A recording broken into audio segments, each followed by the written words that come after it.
नमस्कार प्यारे बच्चों। आज हम सभी लोग हिंदी भाषा के अंतर्गत कक्षा 10वीं में निर्धारित क्षितिज पाठ्य पुस्तक के काव्य खंड के अंतर्गत महाकवि देव का जीवन परिचय पढ़ेंगे।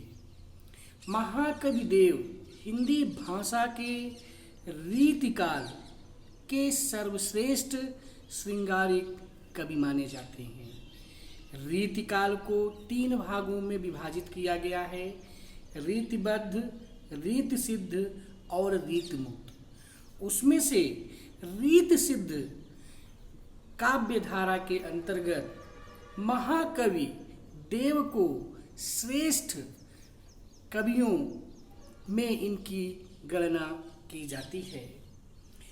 ऐसे महान कवि देवदत्त जी का पूरा नाम देवदत्त द्विवेदी था।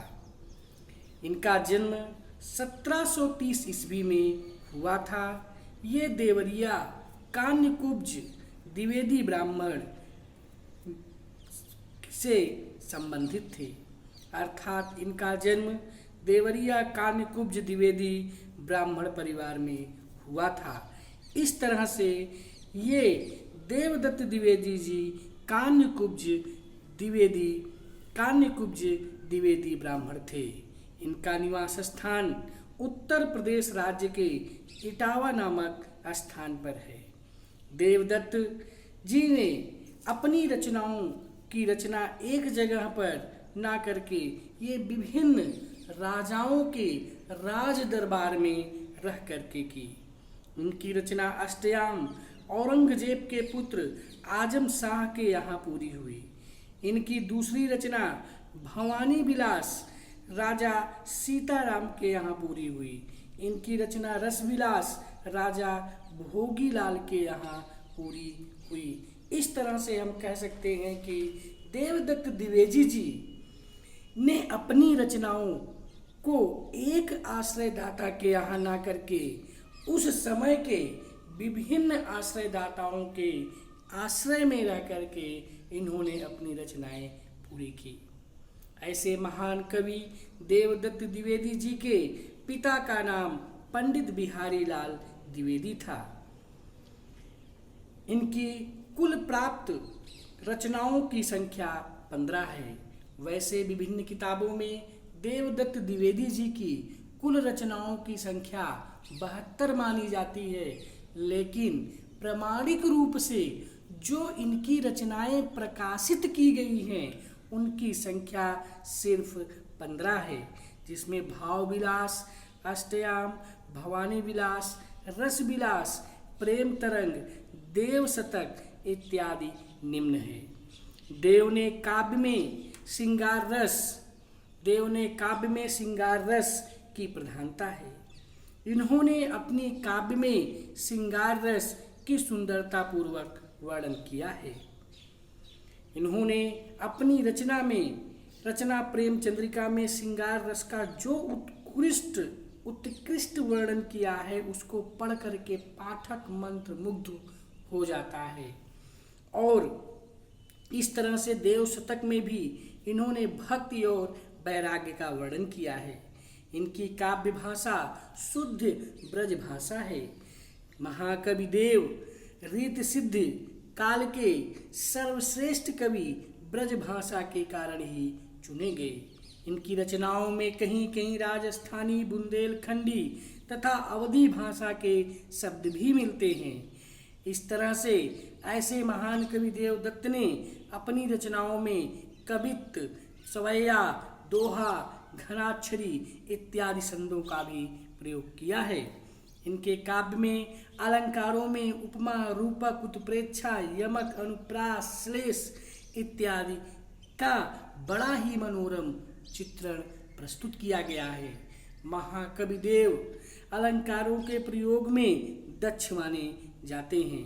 ऐसे महान कवि देवदत्त द्विवेदी जी की रचनाएं रीतिकाल के लिए सर्वश्रेष्ठ रचनाओं में प्रसिद्ध हुई। इन्हें उस समय के राजाओं के द्वारा इनकी रचनाओं पर विभिन्न प्रकार के पुरस्कारों से इन्हें सम्मानित भी किया गया था।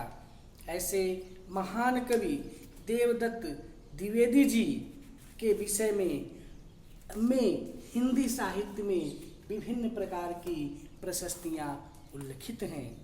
महाकवि बिहारी केशव सेनापति के बाद अगर कोई कवि हिंदी साहित्य के इतिहास में सर्वश्रेष्ठता को सिद्ध करता है तो वो है कविवर देव, महाकवि देव जी हैं।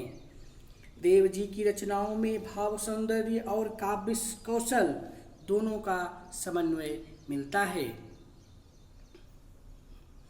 इन्होंने ज्योतिष, दर्शन, आयुर्वेद, रामशास्त्र का भी ज्ञान प्राप्त किया था।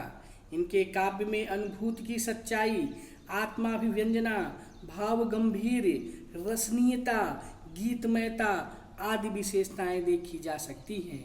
देव रसिक व श्रृंगारिक कवि थे।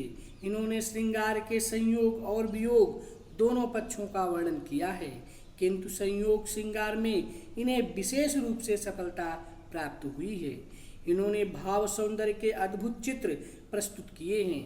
इनकी रचनाओं में वस्तुगत अनुभूति, निरपेक्ष सौंदर्य चित्रण तथा मानसिक अनुभूति का सौंदर्य प्राप्त होता है। देव ने अपनी रचनाओं में आचार्यत्व का भी निर्वाह किया है। इन्होंने अधिकांशतः अपनी भक्ति भावना राधा और कृष्ण के प्रति समर्पित की है।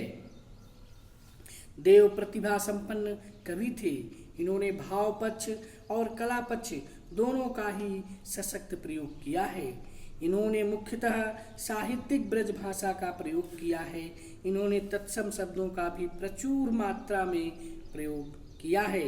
इनकी बिंब योजना सराहनीय है। इन्होंने विषयों के अनुसार शब्दों का चयन किया है। आचार्यत्व और कवित्व का दृष्टिकोण से रीतिकाल के सर्वश्रेष्ठ कवि देव का स्थान अत्यंत महत्वपूर्ण है। सिद्धांततः एक कुशल तत्व चिंतक होने के बावजूद भी इनके काव्यों का मूल विषय श्रृंगार ही रहा है। देव की कविता में भावों के आवेग तथा कल्पना की ऊंची उड़ान के साथ साथ मानव जीवन से संबंधित सच्ची अनुभूतियों का भी दर्शन होता है। प्यारे बच्चों, इस तरह से हम सभी ने महाकवि देवदत्त द्विवेदी जी के जीवन परिचय का अध्ययन किया। आज के लिए बस इतना ही। धन्यवाद।